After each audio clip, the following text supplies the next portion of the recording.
नमस्कार, मैं दीपक शर्मा और मेरे यूट्यूब मंच पर आपका स्वागत है। दोस्तों, इस महीने की 23 तारीख बड़ी अहम तारीख है। 23 तारीख याद रखिएगा, बहुत अहम तारीख है क्योंकि इस दिन सिर्फ महाराष्ट्र और झारखंड के रिजल्ट नहीं आ रहे, सिर्फ महाराष्ट्र और झारखंड का फैसला नहीं हो रहा है। इस दिन 23 तारीख को उत्तर प्रदेश के सेमीफाइनल के नतीजे भी आ रहे हैं और ये सेमीफाइनल, उत्तर प्रदेश का ये सेमीफाइनल तय करने जा रहा है कि 23 तारीख के बाद योगी आदित्यनाथ मुख्यमंत्री रहेंगे उत्तर प्रदेश के, इस देश के सबसे बड़े सूबे के मुख्यमंत्री रहेंगे या नहीं रहेंगे। 23 तारीख को पोजीशन क्लियर होगी। अब उत्तर प्रदेश का ये जो सेमीफाइनल है जिसमें 9 क्रूशल असेंबली सीट्स पर बाई इलेक्शंस हो रहे हैं और ये जो बाई इलेक्शंस हैं जिसे 2027 का सेमीफाइनल कहा जा रहा है, ये योगी आदित्यनाथ के लिए करो या मरो की स्थिति है। डू और डाई बैटल है योगी आदित्यनाथ के लिए और शायद इसीलिए योगी जी ने अपनी सारी ताकत झोंक दी है। वो चाहे ताकत संगठन की हो, उनकी खुद की हो या फिर पुलिस की हो, प्रशासन की हो, सारी ताकत झोंक दी है और बटेंगे तो कटेंगे से आगे बढ़ चुके हैं योगी जी। आदर्श राष्ट्रभक्त भी, जो राम भक्त होगा वही राष्ट्रभक्त भी बन सकता है। हम दोस्तों, उत्तर प्रदेश में जो दंगल हो रहा है, इस अखाड़े में एक पहलवान की तो बात कर ली है, लेकिन सामने जो पहलवान है उसकी बात कर लेते हैं, अखिलेश यादव की। अखिलेश यादव के लिए भी ये जो सेमीफाइनल है, इट्स अ बिग चैलेंज, एक बहुत बड़ी चुनौती आप कह सकते हैं, एक तरह की अग्नि परीक्षा अखिलेश यादव की भी है, क्योंकि जिस तरह का कमाल उन्होंने पिछले लोकसभा चुनाव में 4 जून को किया, कुछ महीने पहले, और बीजेपी को परास्त किया उत्तर प्रदेश में, योगी को, अमित शाह को, मोदी को, अगर उन्होंने अच्छा परफॉर्मेंस दिया, अच्छा प्रदर्शन उन्होंने किया इस बार, तो ये माना जाएगा कि अखिलेश यादव का जो पीडीए फॉर्मूला है वो कामयाब फॉर्मूला है और कहीं ना कहीं फिर अखिलेश यादव राजनीति की दिशा ही बदल सकते हैं। अगर उन्होंने इस सेमीफाइनल को जीता, अगर वो 5 या 6 सीटों से ज़्यादा जीते अखिलेश यादव, तो फिर यही माना जाएगा कि अखिलेश यादव का जादू बरकरार है and PDA is the ultimate magic formula और वो पूरी राजनीति को बदल देंगे। लेकिन अगर अखिलेश 2 कदम पीछे आते हैं, अगर उनके पास सिर्फ 2 या 3 सीटें ही उनको मिलती, यानी अपनी सीट वो बचा लें या एक आध सीट और बचा लें, तो फिर अखिलेश के पीछे आने का फायदा 100% योगी आदित्यनाथ को ही मिलेगा। अब दोस्तों, असली सवाल तो बस एक है आज कि 23 तारीख के बाद योगी आदित्यनाथ का क्या होने जा रहा है और अगर योगी आदित्यनाथ को मुख्यमंत्री की कुर्सी बरकरार रखनी है तो फिर उन्हें साबित क्या करना, उन्हें करना क्या, इस पर तो मैं आऊँगा, जवाब दूंगा। लेकिन सबसे पहले ये जो बाई इलेक्शन है, जो सेमीफाइनल है, जो सीटें हैं, उनके ज़रा गणित जान लेते हैं। 9 सीटें हैं, इनका गणित जान लेते हैं और फिर मैं आगे बढ़ता हूँ। 9 सीटें हैं, इसमें करहल की सीट है मैनपुरी की, जहाँ से अखिलेश यादव विधायक थे। अब क्योंकि वो पार्लियामेंट पहुंच गए हैं तो ये सीट उन्हें छोड़नी पड़ रही है। लालजी वर्मा, एक और बड़े नेता समाजवादी पार्टी के, वो अंबेडकर नगर कटहरी से लड़े थे, ये सीट खाली हो गई है क्योंकि वो भी लोकसभा पहुंच गए। मुरादाबाद में जियाउर रहमान बर्क, ये कुंदरकी की सीट है, वो भी सांसद बन गए हैं। उसके बाद अलीगढ़ जो बीजेपी का गढ़ है वो सीट है, गाज़ियाबाद है, मुजफ्फरनगर है, ये भी बीजेपी ने जीती है, प्रयागराज है, मिर्ज़ापुर की सीट है और कानपुर सीसामई इरफान सोलंकी की सीट है। ये 9 सीटें हैं। इन 9 सीटों में अगर आप देखें तो राइट नाउ 4 सीटें सपा के पास हैं और 5 सीटें एनडीए के पास हैं। ये जो बिजनौर की सीट है, ये एनडीए के पार्टनर, बीजेपी के पार्टनर जयंत चौधरी की सीट है, जहाँ से चंदन चौहान जीते थे। तो कुल मिलाकर 4 सीटें मिस्टर यादव के पास हैं, मिस्टर अखिलेश यादव के पास, और 5 सीटें मिस्टर आदित्यनाथ के पास हैं, योगी आदित्यनाथ के पास है। अब सवाल इस बात का है कि अगर योगी 5 सीटों से ज़्यादा जीतते, अगर 5 सीटों से ज़्यादा जीतते, मान लीजिए कि 7 सीट जीत जाते हैं, 8 सीट जीत जाते हैं, 9 में से 9 जीत जाते हैं, हालांकि मुश्किल है, लेकिन अगर योगी 7-8 सीट जीतते हैं तो फिर उन्हें कोई ताकत उनकी कुर्सी हिला नहीं सकती। लेकिन योगी आदित्यनाथ अगर 5 सीटों से कम आए, 3 सीट मिली, 4 सीट मिली, अखिलेश के पीडीए ने कमाल कर दिया, तो फिर उल्टी गिनती शुरू होने जा रही। क्या होने जा रहा है आगे बता रहा हूँ मैं। अब दोस्तों, अगर योगी जी 7-8 सीट जीत जाते हैं, 9 में से 7-8 सीट यानी 5 से ज़्यादा, तो फिर उनको चैलेंज करने वाला कोई नहीं, ना अमित शाह होंगे, ना मोदी होंगे, ना बीजेपी होगी, ना गुजरात लॉबी होगी। फिर एक तरह से आप कह सकते हैं कि योगी 2027 का चुनाव भी उन्हीं के नेतृत्व में लड़ा जाएगा उत्तर प्रदेश में। फाइनल भी वही लड़ेंगे अगर सेमीफाइनल जीता। लेकिन सेमीफाइनल अगर हारते हैं, मान लीजिए कि अगर 3-4 सीटों तक योगी सीमित रहते हैं सारा जोर लगाने के बावजूद, यानी जो हमने लोकसभा में उत्तर प्रदेश का हाल देखा वही हाल इस सेमीफाइनल में देखते हैं, तो फिर क्या होगा। तो जाहिर तौर पे जो एक्सपर्ट्स हैं वो यही कहेंगे बीजेपी के साहब कि अखिलेश का पीडीए फार्मूला जो है वो हावी होता चला जा रहा है और योगी उसकी काट नहीं कर पा रहे, इसलिए योगी को हटाना ज़रूरी है। यानी पीडीए का ही, पिछड़े समाज का ही कोई नेता उसको आगे करना होगा और मुझे लगता है कि तब अमित शाह के हाथ में बाजी आ जाएगी। अमित शाह को बहाना मिल जाएगा योगी को रिप्लेस करने का। यानी ये सेमीफाइनल अगर योगी हारे और बुरी तरह हारे 3-4 सीट पर, तो फिर उनकी कुर्सी कमज़ोर होनी है, ये लाजमी है। अब दोस्तों 23 तारीख कितनी अहम है, ये जो सेमीफाइनल है कितना अहमियत रखता है, इस बात का इल्म योगी आदित्यनाथ को भी है, उनके कैंप को भी, इसलिए तैयारी पूरी कर रहे हैं वो। और कहीं ना कहीं मायावती को भी मैदान में उतारा गया। पहली बार मायावती उपचुनाव लड़ रही हैं, बाई इलेक्शंस लड़ रही हैं। किस लिए लड़ रही हैं, किसकी तरफ से लड़ रही हैं, किसकी शय पर लड़ रही हैं या नहीं किसी की शय पर लड़ रही हैं, आगे बताऊँगा एक्सपर्ट से, क्योंकि सवाल बहुत बड़ा है। आज 23 तारीख के बाद यूपी में क्या होने जा रहा है और खासकर योगी आदित्यनाथ का क्या होने जा रहा है। 2 एक्सपर्ट्स हैं आज, क्योंकि उत्तर प्रदेश का मामला है, पीडीए का मामला है, मायावती भी हैं, उसमें अखिलेश यादव भी खड़े हैं सामने, जो है योगी आदित्यनाथ हैं और कई उनके साथी संगी भी हैं। उत्तर प्रदेश के जानकार एक्सपर्ट प्रोफेसर रविकांत को आज मैंने इनवाइट किया है, कुछ अंदर की बातें आपसे साथ वो साझा करने जा रहे हैं। उमाकांत लखेड़ा मूलतः उन्होंने अपनी पत्रकारिता उत्तर प्रदेश से शुरू करी और उत्तर प्रदेश पर उनका हमेशा फोकस रहा है। उनसे भी मैं पूछूंगा कि क्या वाकई ये विकेट गिर सकता है, अमित शाह क्या विकेट गिरा सकते हैं, जिसकी तलाश उनको काफ़ी समय से। चलते हैं सीधे प्रोफेसर रविकांत और उमाकांत लखेड़ा के पास। डॉक्टर साहब, मेरा सीधा सवाल ये है कि क्या योगी आदित्यनाथ के लिए अग्नि परीक्षा है, क्योंकि अमित शाह और मोदी जी से उनकी बनती नहीं है और हमने देखा बार बार उनको हटाने का प्रयास किया गया है। योगी जी एक कमजोर विकेट पर खड़े हैं। अगर इस उपचुनाव में 9 सीटों में से अगर वो 7 सीट नहीं जीतते, 6 नहीं जीतते, उनका स्कोर काफी नीचे आता है, तो क्या योगी जी की जो कुर्सी है कमजोर हो सकती है, योगी जी आगे चलकर हटाए भी जा सकते हैं। योगी जी के लिए इस चुनाव के बहुत मायने हैं डॉक्टर साहब। हाँ, निश्चित रूप से ये उनके लिए अग्नि परीक्षा ही नहीं बल्कि करो या मरो की स्थिति। करो या मरो चुनाव में डेफिनेटली उन्हें भी मालूम डॉक्टर है साहब, बड़ी बात कर रहे हैं आप कह रहे हैं डू और डाई है ये योगी के लिए, योगी जी के लिए। और योगी जी जानते हैं, बखूबी जानते हैं कि गुजरात लॉबी बैठी हुई है कि कब मौका मिले, और अगर 9 में से 9 चलिए न सही, अगर 7 के नीचे ये आंकड़ा गया तो योगी जी की कुर्सी उतनी ही हिल सकती है, और कहीं 5 के नीचे अटक गए तब तो फिर विदाई तय है। विदाई तय है, वो वहां चलने वाला नहीं है, वहां तो मौका ढूंढा जा रहा है।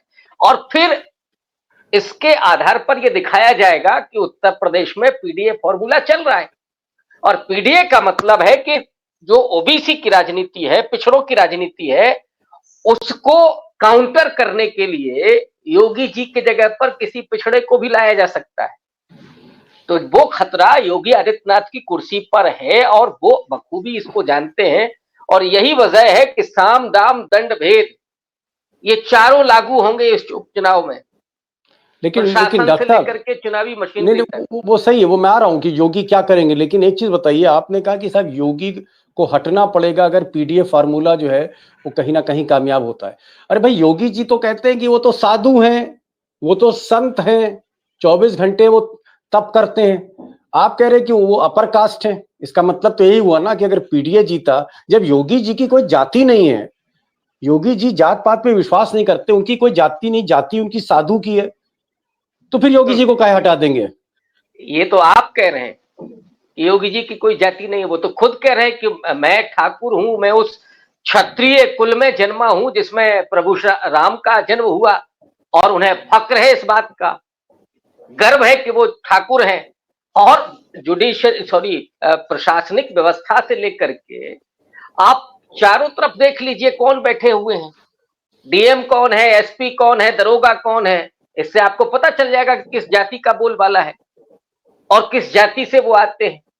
वो खुद कह चुके हैं, मैं नहीं कह रहा हूं या आप नहीं कह रहे।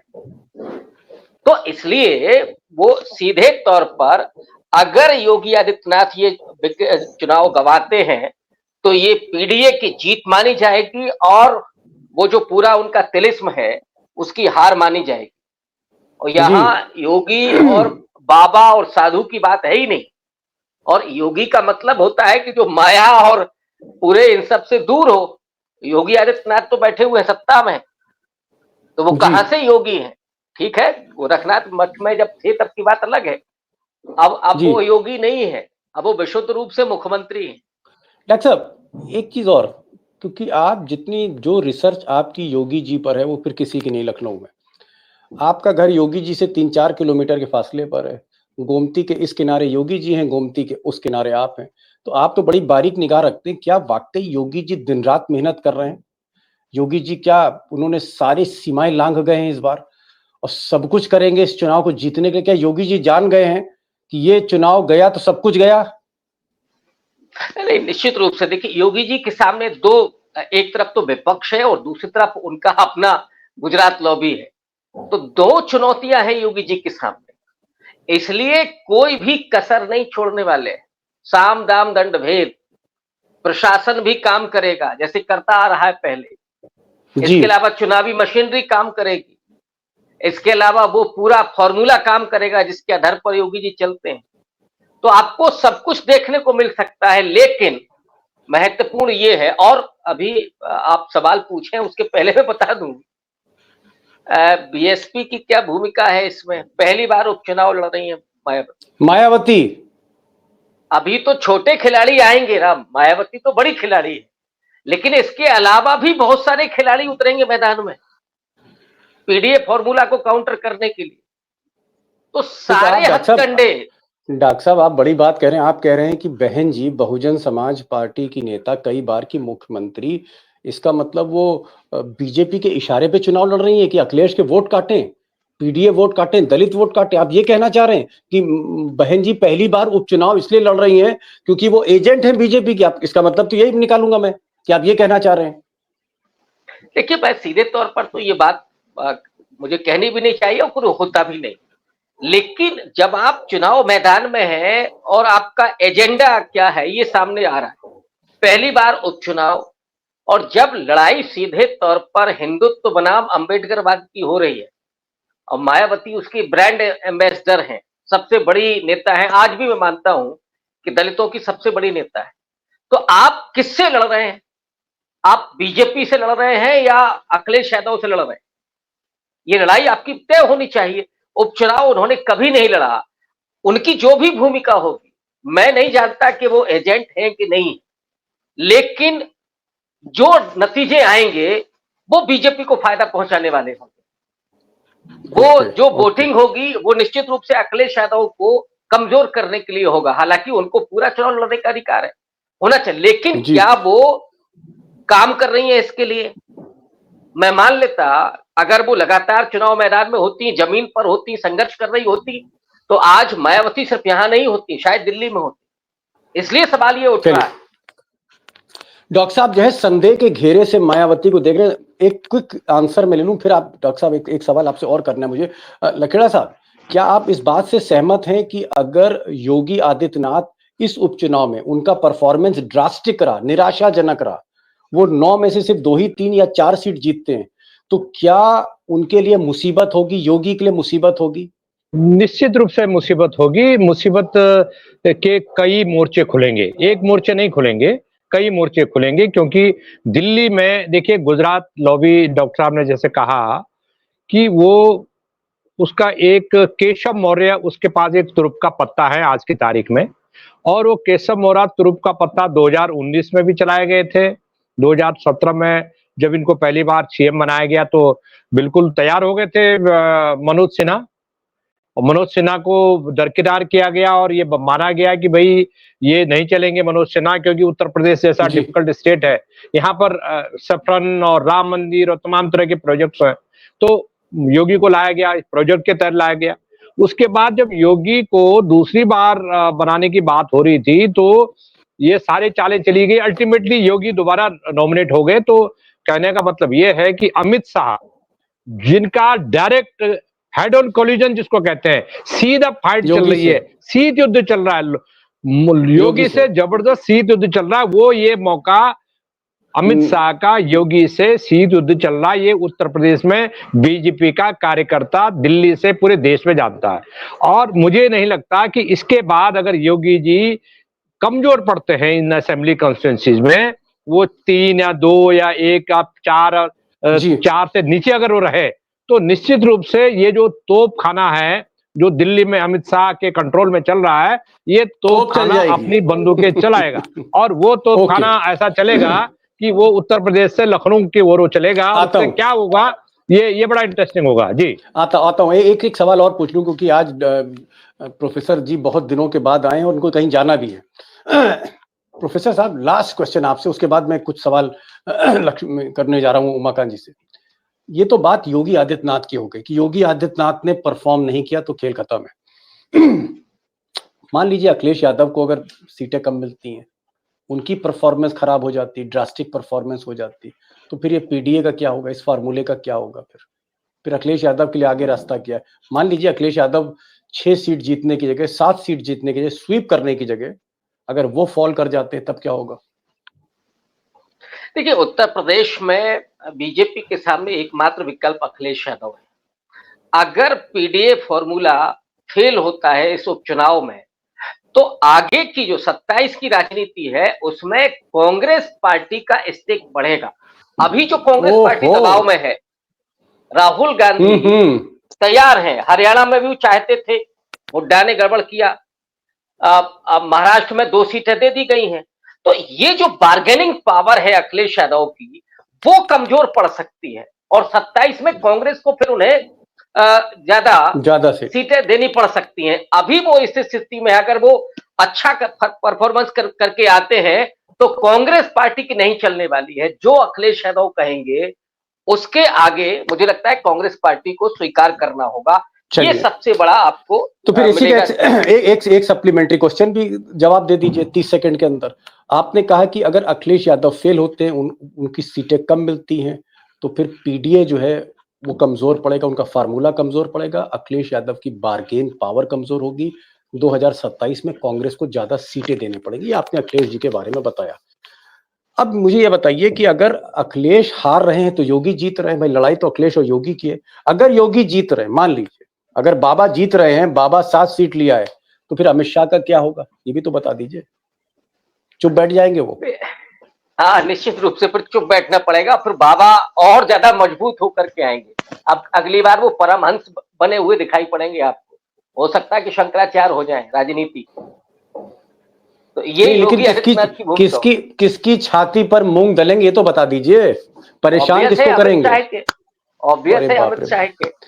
बड़ा पेचीदा चुनाव है। अखिलेश जीते तो अमित शाह को फायदा है, और कहीं ना कहीं योगी की जो है, योगी जी के लिए संकट है। योगी आगे बढ़े तो फिर अमित शाह के लिए दिक्कत है। बहुत ही मैं कहूंगा कि ये एक बहुत उलझा हुआ मुझे चुनाव दिख रहा है, और ये उतना ही इंटरेस्टिंग दिख रहा है जितना महाराष्ट्र इंटरेस्टिंग दिख रहा है। लखेड़ा साहब, एक सवाल मैं यहां पर करना चाहूंगा। आपको लगता है कि ये जो पीडीएफ फॉर्मूला है अखिलेश का, अगर ये जैसा कह रहे हैं कि अगर ये कामयाब होता है, अगर अखिलेश यादव 7 सीट लाते, 8 सीट लाते, तो ये तो हमें समझ में आ गया कि योगी जी के लिए तो दिक्कत है। लेकिन क्या फिर बीजेपी को पीडीएफ फॉर्मूला, कोई नेता केशव प्रसाद मौर्य या एक पंकज चौधरी उनके नेता हैं, वो भी बैकवर्ड से आते हैं, क्या फिर वाकई मोदी और शाह को कोई बैकवर्ड लीडर ढूंढना पड़ेगा? जैसे नायब सिंह सैनी को उन्होंने ढूंढ लिया है, या मोहन यादव को मध्य प्रदेश में ढूंढ लिया है, क्या इस तरह का फिर नेता ढूंढना पड़ेगा मोदी जी और शाह साहब को? मैं आपको बता दूं कि गुजरात लॉबी का एक फॉर्मूला है कोई चुनाव हारे या जीते, अगर उनको वो इंस्टॉल करना है, उसको वहां स्थापित करना है, तो वो स्थापित करके देखते हैं। उन्होंने उत्तराखंड में धामी को, जो 3 दिन पहले खटीमा से असेंबली का इलेक्शन हार गए, उनको 3 दिन बाद मुख्यमंत्री की ताजपोशी कर दी। ऐसा भी नहीं था कि आपके पास 57 एमएलए जीते थे, अच्छे खासे आपके एमएलए जीते थे, तो क्या आपकी मजबूरी थी? 50 के करीब 47 एमएलए जीते थे आपके, क्या मजबूरी थी कि वही व्यक्ति आपको चाहिए? वही व्यक्ति चाहिए जिसके हाथ में गुजरात लॉबी एक कंफर्ट जोन में रहती है, उसको गुजरात लॉबी सेलेक्ट करती है। और मैं आपको बता दूं कि केशव मौर्य, अमित शाह केशव मौर्य को उत्तर प्रदेश में कई बार प्रोजेक्ट कर चुके हैं, लेकिन उनके लिए कोई हारता है या जीतता है ये मैटर नहीं करता है। उनको ये मैटर करता है कि उनका जो प्रतिद्वंदी है, जिसकी राजनीति उन्होंने खत्म करनी है, उसके खिलाफ किसी को प्रोजेक्ट किया जाए, ताकि वो उत्तर प्रदेश में अपने जो पत्ते हैं, शतरंज की चालें हैं, वो चली जाए। मुझे एक बात बता दूं, आप ही की जो बातचीत, सवाल का प्रश्न का जवाब है ये, कि अगर लोकसभा के चुनाव के जो नतीजे निकले हैं, जिसमें भारतीय जनता पार्टी बुरी तरह हारी है, जिसमें 80 सीटों में केवल 33 सीटें बीजेपी को मिली हैं, 43 सीटें पीडीए को मिली हैं, मतलब इंडिया अलायंस को मिली हैं। अगर ये ट्रेंड लागू होता है उत्तर प्रदेश में असेंबली बाई इलेक्शंस में, ये ट्रेंड लागू रहता है, जारी रहता है, तो ये निश्चित मानिए कि उत्तर प्रदेश में गुजरात लॉबी इस बार कोई मौका नहीं चुकेगी। और आपको इंटरेस्टिंग बात बता दूं कि आज भी पूरी बीजेपी 3 खेमों में आज की तारीख में भी बंटी है। उत्तर प्रदेश में भी बंटी है, एक दिल्ली खेमा है, एक यूपी खेमा है, योगी का खेमा है, और एक वो खेमा है जो मौसम देख करके बात करता है। तो 3 खेमों में बीजेपी दिल्ली और यूपी के बीच में बंटी हुई है, और इस असेंबली इलेक्शंस में जरूर उसका कोई ना कोई असर पड़ेगा। और अगर ये असर पड़ा तो भारतीय जनता पार्टी के लिए निश्चित रूप से ये एक डू एंड डाई की सिचुएशन होगी, योगी के लिए डू एंड डाई की सिचुएशन होगी।